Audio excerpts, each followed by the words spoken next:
Hello, my name is Parker. And my name is Ned. And this is the Force Unlimited, yet another Star Wars Unlimited podcast. This is episode number 51, February 1st of 2026. I am drinking. I found a Reason, a West Coast IPA by Human People, which is as tasty as it is unwieldy to say. We have still not heard if Baton is getting to design a card as the winner of Galactics.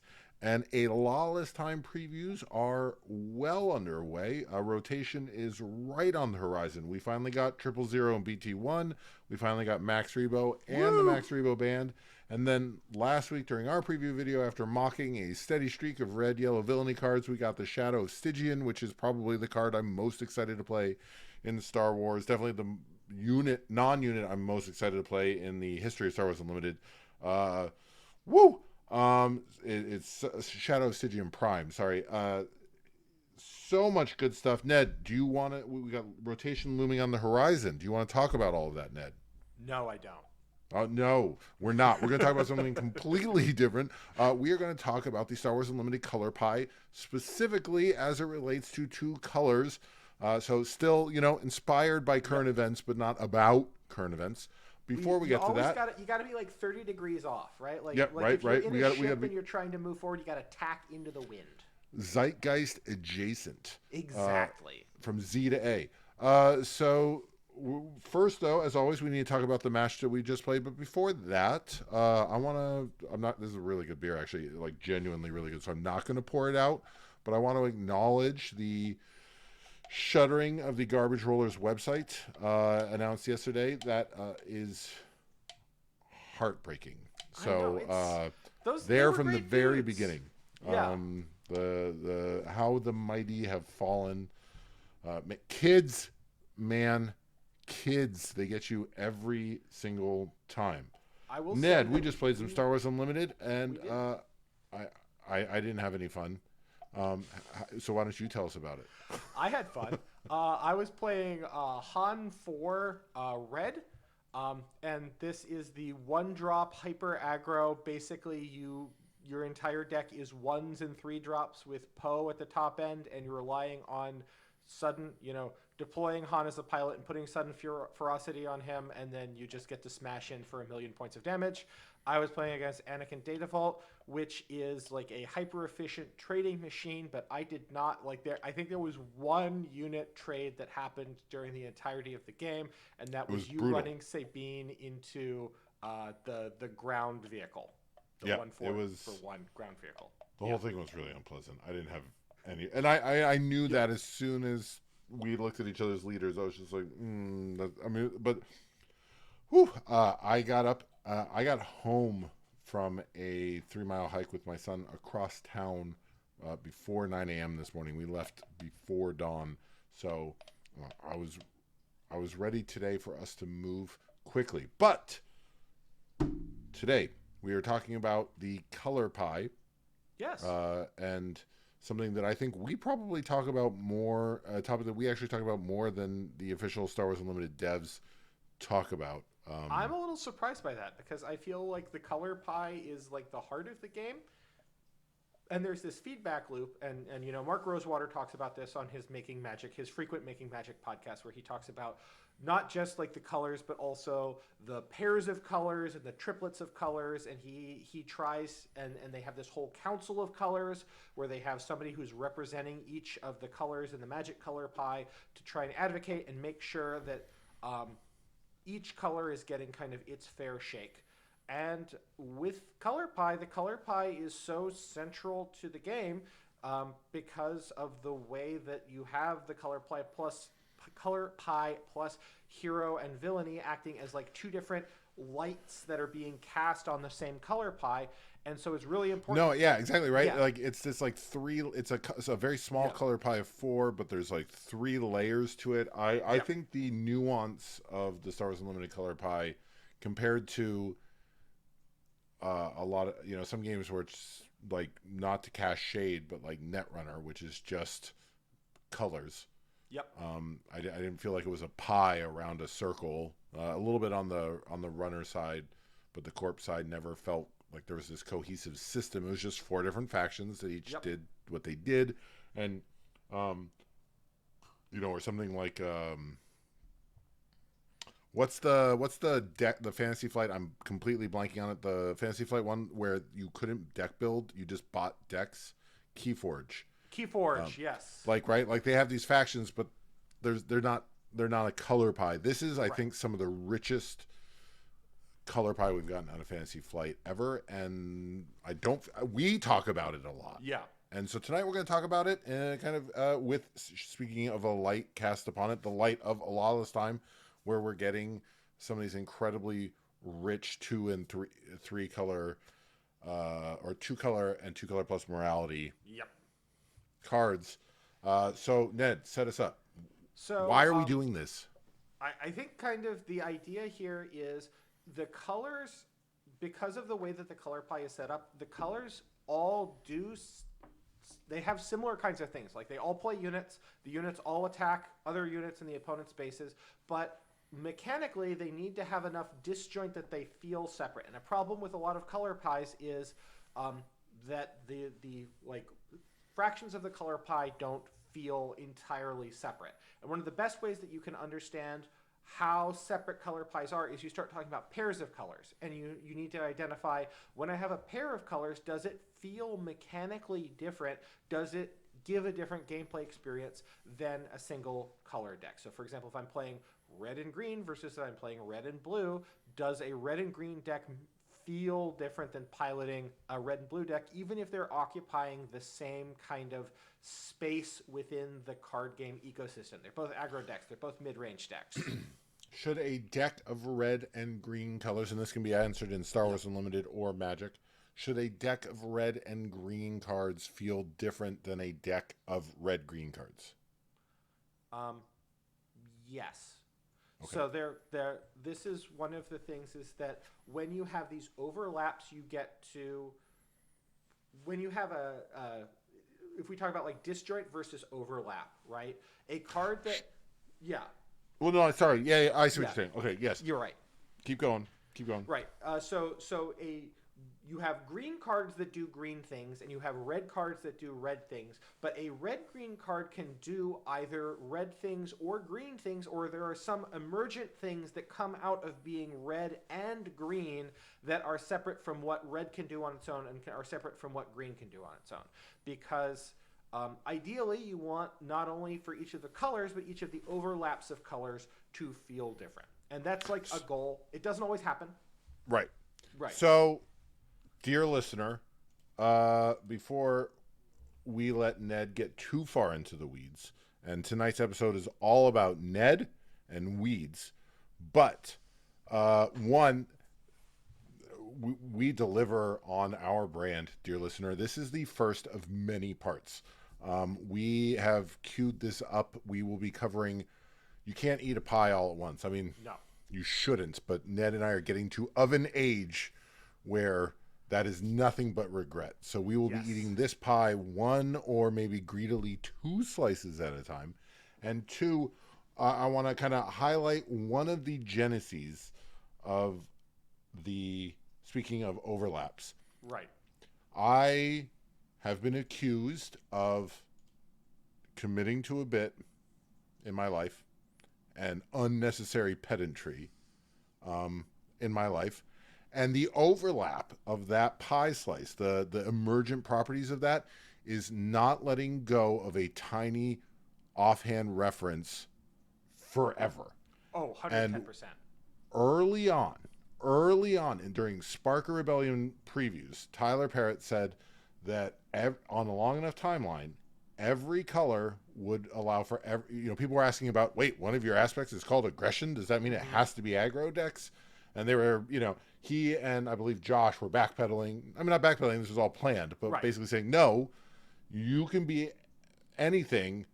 And that admittedly Spark of Rebellion had to have a specific view because it's one set and there's only so much you can do with one set. But then on a long enough timeline, every color would be representing every single archetype. You would have aggro in every color. You would have control in every color, mid-range in every color. I have not let go of that.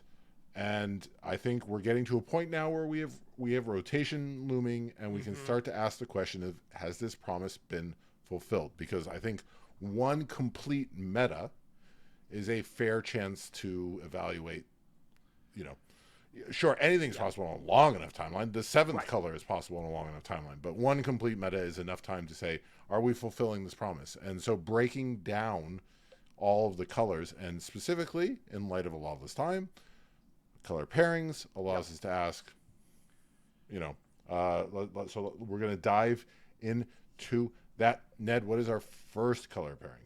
So I wanted to do things alphabetically, but before we do that, I just want to be very clear. We're talking about the 4 basic colors. We're not talking about the 2 moralities. The 2 moralities add another wrinkle, and in the event that we like this pie well enough to make a second pie, I think that then we can talk about the morality combinations. But we've already baked a sufficient amount of pie, and like doubling the size of the or tripling. the Yeah, right. So there are 4 colors, 6 permutations. Yes. No, 6 combinations. Yes, 6 combinations. I'm learning from you, Ned. Yeah. So 6 combinations of 4 colors, and our first combination is red and green. We're going to be taking this alphabetically by aspect proper name, so aggression and command. Okay. All right. So I, having just played, how do you want to structure this, Ned? I just played aggression command with my Anakin Data Vault deck, and I would say it's my second favorite pairing because it is about units doing unity things. Yeah. And I think that that's totally fair, that the red and green overlap, I think, centers around the idea of units doing combat, right?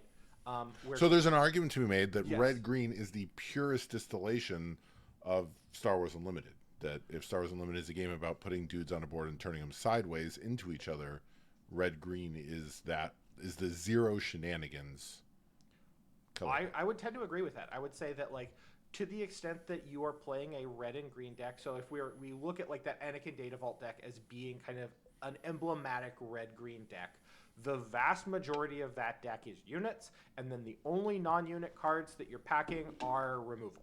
And now, before you say that's true of all Star Wars Unlimited decks, the like fraction, how many main deck pieces of removal were you running in that? Like open fire, main deck, open fire, I think, and 2 daring raids. Yeah. And I obviously subbed in bombing run. Yes. And it's war then, right? Like I had a lot in my sideboard specifically for those questions. But you're right. No, my deck was not. It was about going. And we're talking about a Data Vault deck, so your deck size is larger, and it's just chock-a-block with units and units that want to turn sideways, right? Like this is the important part of that. So, I'm not a subtle man. No. So yeah. So it just does what there's no extra. Right. All of the, to quote Taskmaster, all of the information is printed on the task. Exactly. Everything I want to be done is on a stick. Yes. So 110%. So before we get into red-green, I think we need to talk a little bit about red and a little bit about green. So we need to talk about what red sees in green, and here we're kind of anthropomorphizing the colors a little bit.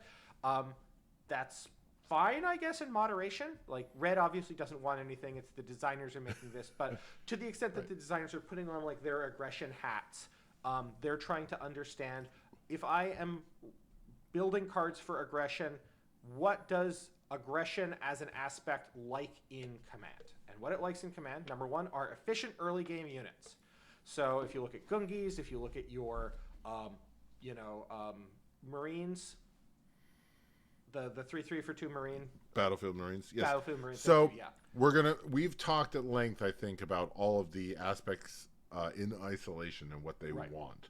So I dear listener, go back through our rough cuts in the teens if you'd like to hear more about one aspect, but also you're listening to us in 2026, so I hope you kind of have a vibe of the aspects. We've already stated our priors So red always wants early game units, and green has the It- efficient ones. yes, Arguably tends too efficient in Yep.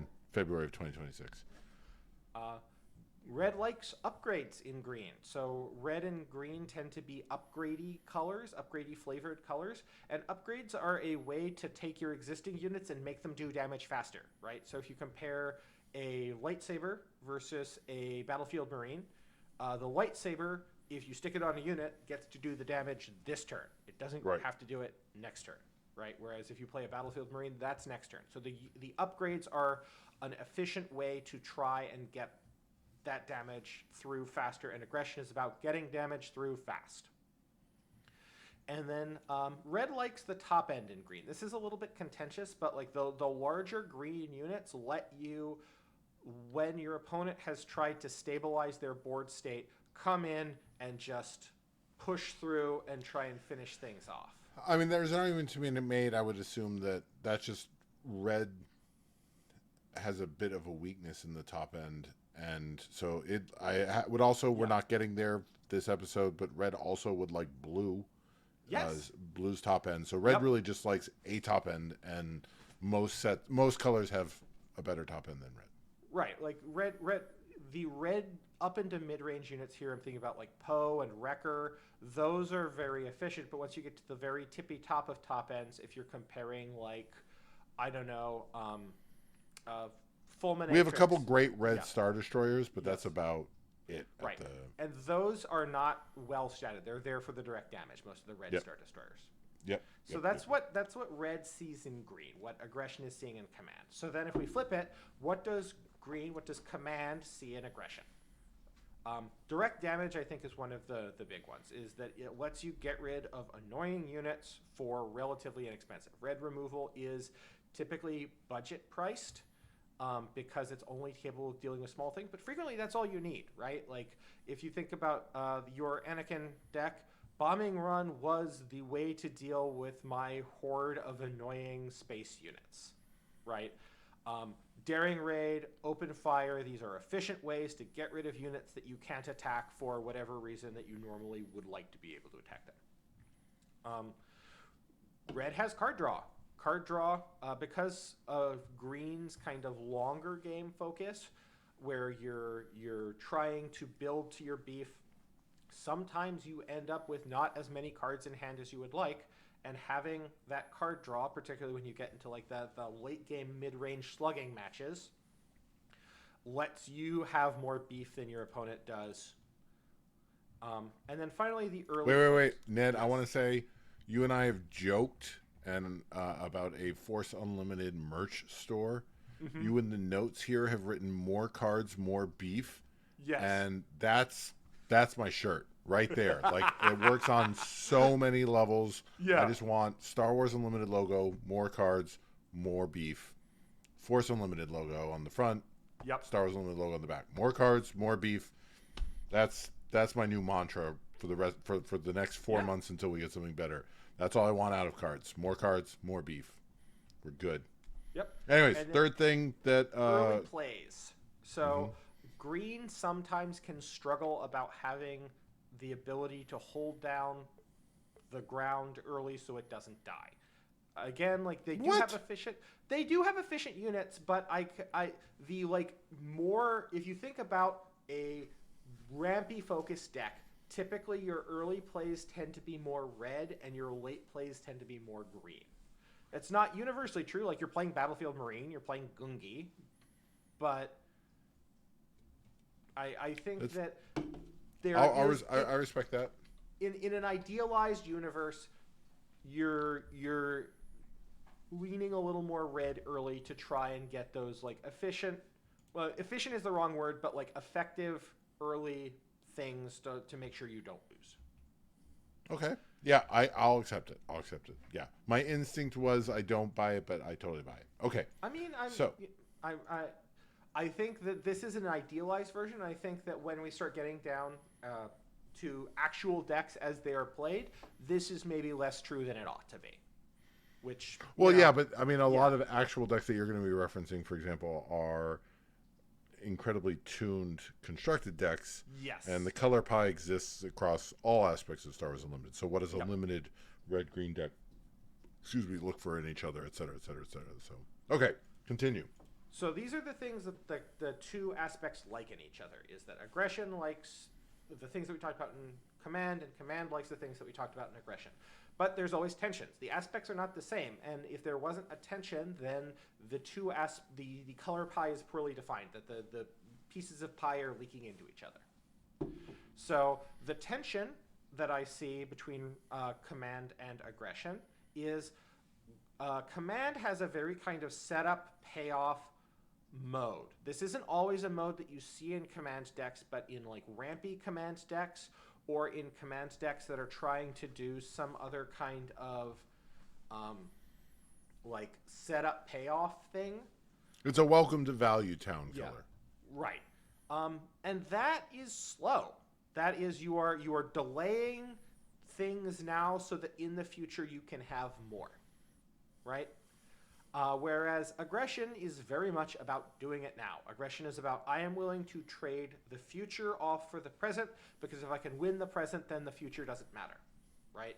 And that happens in terms of red inefficient card trades. So there's a lot of red cards that become very inefficient very rapidly. If we think about like the red headline unit, the red unit that you see most often, you have Wrecker and you have Poe. And Wrecker is trading your hard-earned resources for damage right now, and Poe is trading your hard-earned cards for damage right now. Force Choke on the villainy side is trading cards for damage right now. Right. Okay. Yeah. So that's the tension. That's where so when we think about a red-green deck versus a red deck or a green deck, an aggression command deck versus an aggression deck or a command deck, the tension, the cards that are in tension, the concepts that are in tension are going to be more interesting. They're going to be a little bit trickier to build because the two aspects are pulling themselves in opposite directions. Is that a tension though? It can be reconciled. Like it's a tension, but it's not insurmountable, right? Right, because I mean that's the thing that red cards want to do. Yes. And that's things that green cards want to do. But is that necessarily something that a red deck wants to do? Like a red deck doesn't have those kind of slow value cards as a general rule. The red doesn't have access to them, but does that mean that necessarily red doesn't want to do that? As opposed to something that complements you. Right? Yeah, no, I think that's a fair point. But I think that these are things that are pointing in opposite directions.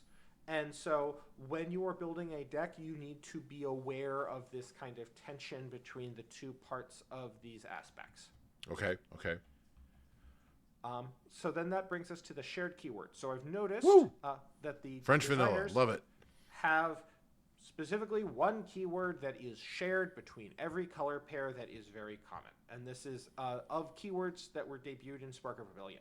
Hidden, I think, has started to develop an identity, and that might be something that grows because Hidden is our first, at least deciduous, if not evergreen keyword. But our first introduced deciduous evergreen keyword. Correct. Yes. Okay. So we're looking here at like the core keywords, and the core shared keyword between red and green is Overwhelm. And this rewards having units with a high power attacking. And that's kind of the essence of red and green. Red typically, they both have high power. It's just a question of how big is the butt, right? Yes. So. And they both want to attack, and it's just a question of, Overwhelm also, it rewards doing unit trades, which is interesting in comparison to some other combat keywords, where Overwhelm is only giving you value if you are trading, and it specifically is also giving you value for beating up on your opponent's small units, right? And I think that's maybe like not lovely, but an aspect shared between red and green is that they both are interested in picking on weaker units, whether that's because they have bigger units or whether that's because they are aggressive. That's an open question. Okay. So, we've seen a fair share of red and green in play. Yes. And how is Red Green doing on what I'm just going to keep referring to as Tyler's Promise? So I think that Red Green is actually doing very well on Tyler's Promises. That we see decks that have been competitive, premier constructed decks that are in this aspect pair that are doing all three kinds of things. So in the aggro space, we've got Sabine ECL and Boba Data Vault, right? Like these Both are great. both great, both doing the red green thing. Sabine ECL, you have like the efficient green units early with the red beaters, and then if you think about like the heyday of Sabine ECL, where you drop like a Dark Saber on Sabine, and then your opponent would have a hard time answering it. That's using that green upgrade fun to try and get you across the finish line and get things out. With Wrecker and Poe being able to be ambushed out by ECL, just extra value. I also want to note that I think, if we were to rank Tyler's Promise on a scale of 0 to 3, right? Yeah. 0 being we haven't seen, it doesn't have to be like super competitively viable, but it has to be like not shameful. It has to be not pure jank. It has to be something that you're happy to take to locals, and you're probably going to walk home with more than the average packs once in a while. But Yeah. so 0 to 3, how many of the 3 classic archetypes does it pull down? There's a 4th secret point for I think hitting both moralities. Yes. And I think that just out of the gate, Red Green's fantastic because we've seen it strong in heroism and we've seen it strong in ability. So it is. Yep. So it's doing great on that front. What about mid range? I think Hantu ECL, Anakin Data Vault. Data Vault, you see, it up, comes up up a and lot. down the line. A little bit more in heroism, I think, just Yeah. because of green heroism carrying a lot of mid range weight. And then in the control end, we've seen Piet Red and Palp Tarkentown, both like perfectly fine decks that have gone up and down. Piet Cromulent, Red is, one might say. Yeah, Piet Red is maybe a little more like big mid range rather than true control, but it smells enough like control that I'm willing to put it in that bucket. Yep. Okay. And here again we're using, if you think about like Palp Tarkentown, right? Palp Tarkentown, you're using red to hold down the board early, and then you're switching to the beautiful villainy green top end of like Vader and Maul and your big Star Destroyers. And Palp. Nope. And Palp himself, right? Yeah. Piet Red, it's that same thing where like you've got your red early plays in order to ramp up to like big red and green Star Destroyers that, just smash. So these are things deck archetypes that we've seen. So there's one other overlap between red and green that we haven't seen as much explored. There have been like decks that have toyed with this but has not really been constructed viable, and that's the idea of card draw, where red and green both draw cards. Green has typically unit-based card draw, and red has event-based card draw, but they both like to draw cards. And if you look at like Previzula, if I'm saying that's what I was right, going to say. Is we've seen it in leaders. We've seen the attempts to bring this archetype. It just hasn't materialized, right? Like it's a promise. And I think that you could certainly build, and this would lean more into the like mid-range and control direction, where you're building up a big hand of cards, and then you're able to like take advantage of the big hand of cards. I think that like I think with 2 cards per turn, there's just not enough payoff. Yeah.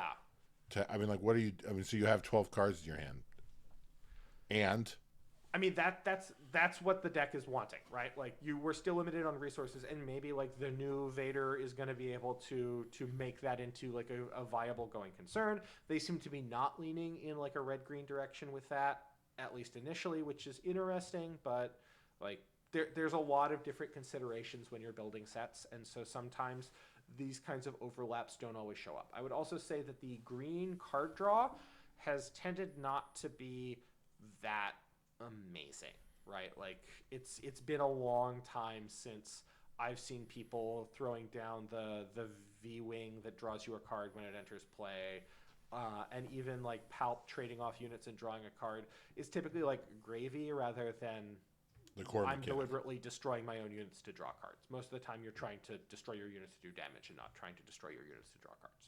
Right. Yeah. All right. Well, we're at 30 minutes, Ned. Do we have time for another slice of pie? I think that we do. I think that we All do. right. That went pretty What's our quickly. next slice of pie, Ned? Our next slice of pie, following the alphabetical order, is aggression and cunning. And that, dear listener, we will see you in 2 weeks. I see how it is. I see how it is. All right, let's get her done. Right. Red and yellow, our Yeah. So preview colors of choice. I played that deck against Parker, and I can, Parker, how does it feel playing against that deck?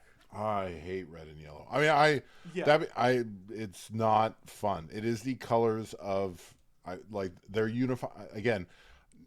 Ned's the one who put the thought into this episode. I'm the color commentary. I have to say, red and yellow's unifying theme has to be just not fun to play against. That's their vibe.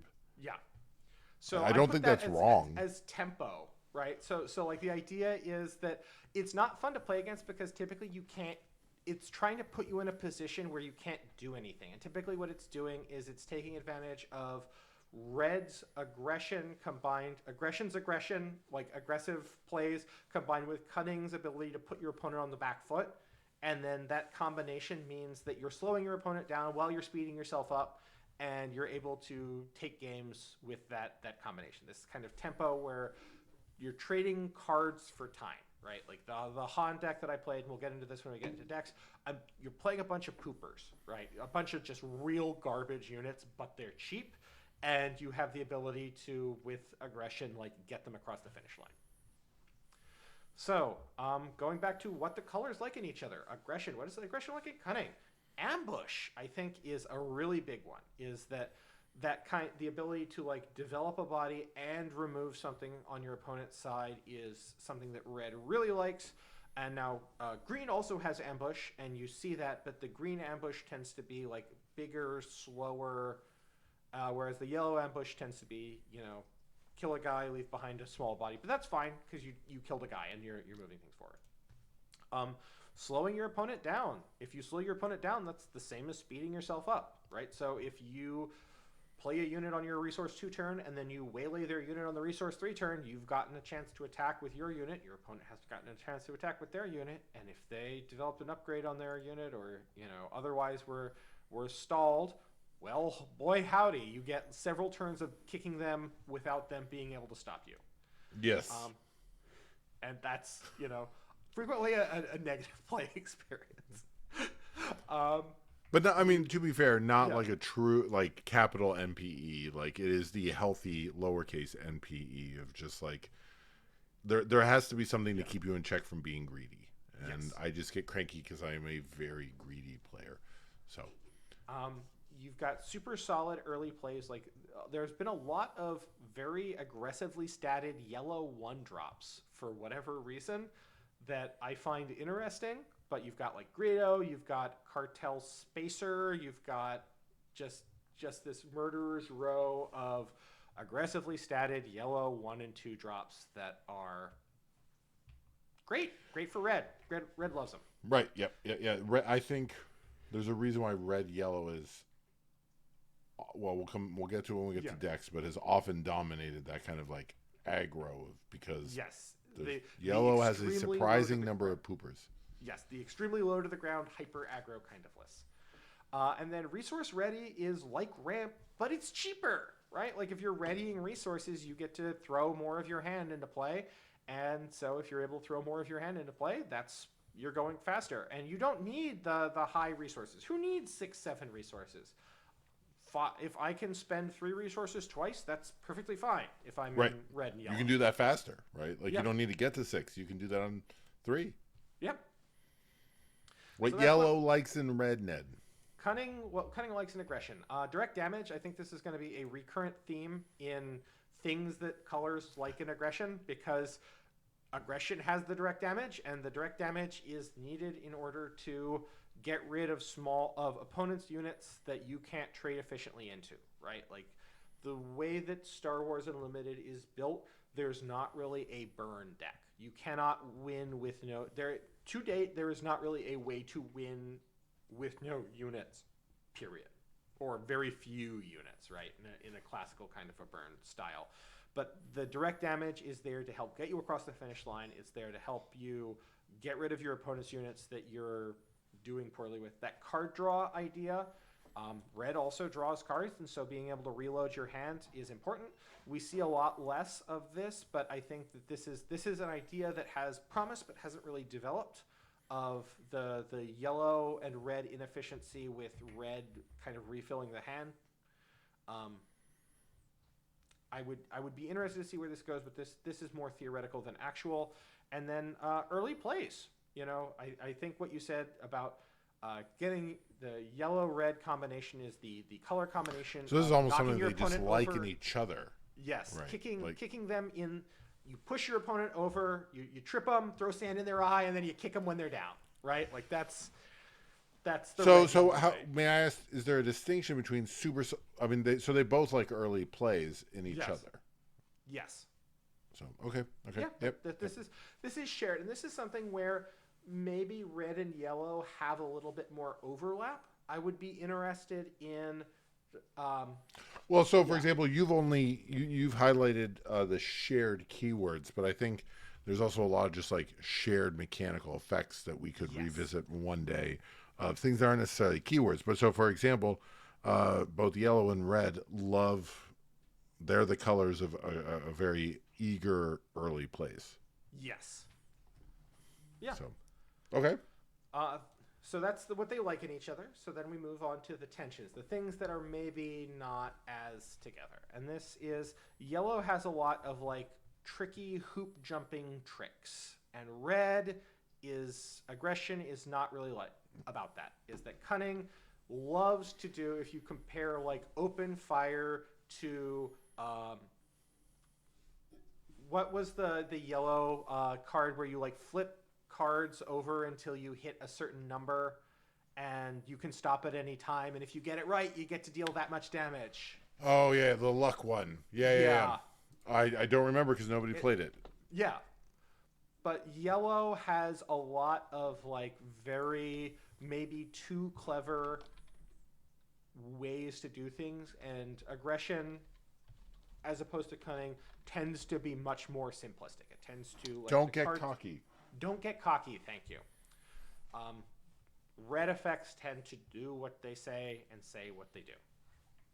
To that end, to my constant point against tension, and I do realize these are like opposing design goals. Yes. As opposed to tension. Instead, I feel like a lot of times, like one of the appeals of the red-yellow pair is that yellow is the best if you can jump through the hoop, and red is there's a lot of hoops that red will set you up for, and so that red is simple and effective, but that is the price of admission for the yellow tricks. So, is it attention or is it just opposing design goals? We will revisit that title, because I think that actually that's like the more than anything else the crux of why they work so well together, is that yellow is impeded by the hoops it has to jump through, and red hates hoops. Yes. So yeah. All right, shared keyword, Ned. The shared keyword between cunning and aggression is saboteur. Saboteur being the keyword that helps you to attack your opponent when your opponent doesn't want to be attacked. It also defeats shields. Don't forget that it also defeats shields. It's very easy to forget that it also defeats shields. I think it is. It goes. There's a saboteur is the keyword that doesn't do something. It negates the thing that something else does. Yes. Right. Like it. Not to say it doesn't do something, but what saboteur against somebody who is playing 0 cards with shields and 0 cards with sentinel. It does nothing. It does nothing. Saboteur essentially allows you to shenanigan your opponent. It allows you to kick your opponent in the face. That is the sand that you... I had a plan. It was Obi-Wan Kenobi. It was Typho. You were going to leave me alone, and then suddenly you're not actually going to. No, you don't get to. We're red and yellow are here, and we're going to be annoying. Yeah. So... in terms of deck archetypes in red-yellow, there's hyper-aggression in the form of like the Cat Bane 1-drops Tarkin Town list and the Han 4 1-drops Tarkin Town list. No discredit to Sabine Green, but red-yellow is the aggro color of choice at this point, I think. Pretty well established. And then you also have kind of mid-rangey stuff where you've got like Django Tarkentown or Boba Tarkentown or Quinlan Tarkentown. I'm saying Tarkentown a lot, but I think that's just a function of talking about uh, premier constructed decks. And But gosh, we've seen it in mid range, right? Like, I yeah, mean, there's also like Boba and Django were both very good, which yep. I mean, and that's what mid range wants is very good. And there's this shared idea between Cad Bane and Quinlan is that they are, to go back to the idea of hoop jumping, is that they are the leaders that let you do damage to your opponent with hoop jumps, but it doesn't cost an action or any resources, right? Yes. Like that seems to be similarly. The Han 4 has the bonus damage on attack that involves hoop jumping, but it doesn't cost any resources. And Right. It's like bundled in with an action. And yeah, exactly. Yeah. And I think it's funny to me, and I don't know if it's because red yellow like cheating, and I don't mean that in the pejorative way. I just mean Right. the, you know, No, there's this fair versus unfair idea is that red yellow is definitely loves the unfair side of the spectrum. or just like the best way, the most efficient way to jump to the hoop. Aggro wants to go, super efficiently, super fast, and the most efficient way to jump through the hoop is not. Yeah. Right, is to just find a way to get the value without the hoop. But what I find fascinating though is that for on the one hand, it makes sense that you would maximize on the things that like don't cost you anything, that don't require anything. But the flip side of the coin is for yellow especially, it's interesting to me that if you think about it, these are decks that exist as hoop jumpers, and yet the leaders are consistently the ones that don't require any hoop jumping. They just happen, right? And they're always, Quinlan, Django, Han 4, Cad Bane, all of them just exist as you automatically get this when you would kind of expect automatically get this to belong to green, blue, really almost, any color except for yellow. Yes. Yeah, and that's because the cost is paid. A lot of these costs are paid at deck building time, which is kind of weird. They're not paid at like the actual game time. So, like for example, the Han 4, the cost you're paying is that your deck is weirdly shaped, right? Right. It's full of odd cards. The Cad Bane cost is that your deck is full of underworld units. The Quinlan cost is that you always have to mirror your opponent. But like those are a lot of the times Kazuda. It's like a deck building cost. Right. In play, you don't. It happens automatically because you built your deck correctly. Yeah, it's what I love about Cad Bane. So, what is the red yellow control deck? How are we doing on Tyler's Promise? I have not seen a red yellow control deck, and I have not seen anything that even smells like a red yellow control deck. I could not identify anything that looked red and yellow and control. Like maybe you could point to some kind of a trench list. Do you think this is because these are the colors that have the sad upper end? And like control kind of requires you have something to do at 10 resources that is not just play. Control, right? Is that and neither of these colors tends to have that much of it. There is upper end, right? Like if you look at Han unit from Spark, right? Like that's an upper end card. But that's a upper end card in the way that like Wrecker is an upper end card. It's in there in the 6 to 7 range, which is the like high mid range, like as opposed to something like Avenger or Devastator or Luke or Home 1, which are in the like 7, 8, 9 range or above, and neither red nor green there have been like red nor yellow. No, red nor yellow. Sorry, red nor yellow. Neither aggression nor cunning.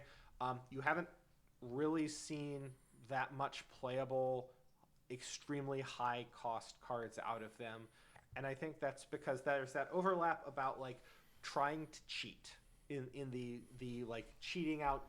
You want your big units for cheaper, but they have a drawback, but that's fine, right? Like that's the red yellow way. I'm going to make an argument. I want to rob I want to raw. So I said that earlier. There's a bonus point if the decks come down as really viable across the archetypes in both heroism and villainy. And I wonder, and I think this is a wonder. This is a question mark. If this pairing deserves this, because all of the decks that have come out of this have been not all of them, but yellow especially. It feels like it's on a dichotomy where it's either on the far right end of the curve to the point where we have multiple yellow band leaders, or you have Jin Urso, right? You have just non-starters, and so is it so much that the pair is great at heroism and villainy, or it's just yellow was, especially in year one, really great regardless? Like it didn't matter if it was heroism or villainy because it was just all the stuff was so good. Yeah, I think that's an open question. I don't know. Like, Quinlan has been a contender for a while, but Quinlan's not quite ever been dominant in the way that other decks were. I acknowledge we are in the winter of green. We are in winter green, right? Like we are in that is the color that has maybe had too much love. Yes. But specifically thinking about deck archetypes, which are informed by deck leaders. I feel like a lot of, again, not a lot of like great green leaders. We've had great green bases. Probably two of the three most would you agree that the most popular ECL and bases Datavault? are ECL, Tarkentown, and yeah. Datavault? Yeah. It's green bases with green beef and somebody else.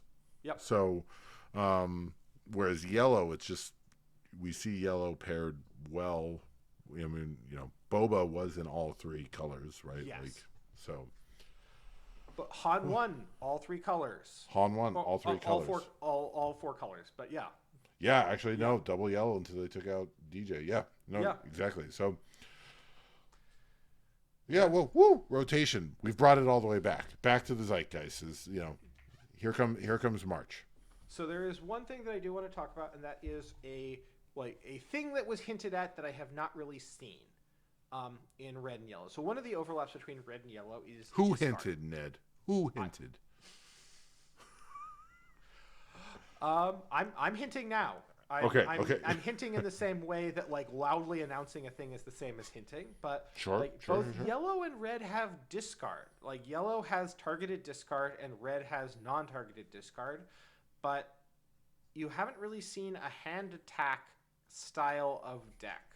And I think that's really a function of draw two, where like hand attack is just not that useful. But you could make an argument for, like, if I was to approach a control list, if I was given the missive from the design gods of, I need you to fulfill Tyler's promise and I need you to make a red and yellow pairing control deck that feels good, what I would do is something like Sabe plus a lot of like discard on a stick, right? And that isn't quite a control deck, but it feels control-y, right? Like, it's not a control deck in the classic sense of you're foregoing early plays so that you can make the later plays, but it is controlling in the sense that it is attacking your opponent on an access that is a card advantage access. And that's like a common control thing, right? Is that you're preventing your opponent from doing the things that would stop you. So it would be like what's called an aggro control style list, right? Where you get down beaters early, and then you're using the control package to keep your opponent from removing your beaters. Right. And it's a control deck because it's called aggro control, but it's not a control deck when people have the like hypothetical removal deck with card draw that basically exists to stall the game until you get out your beater. Right.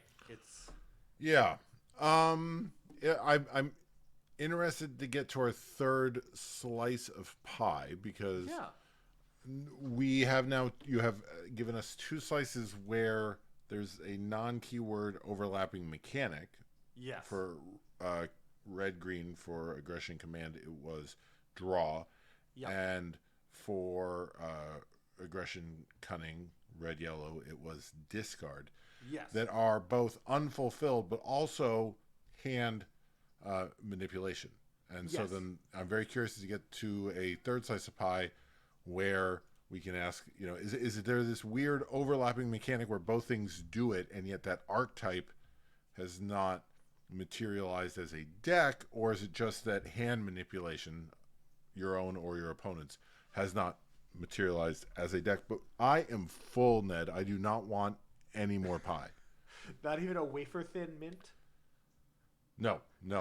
We just had pie, man. I don't want mints.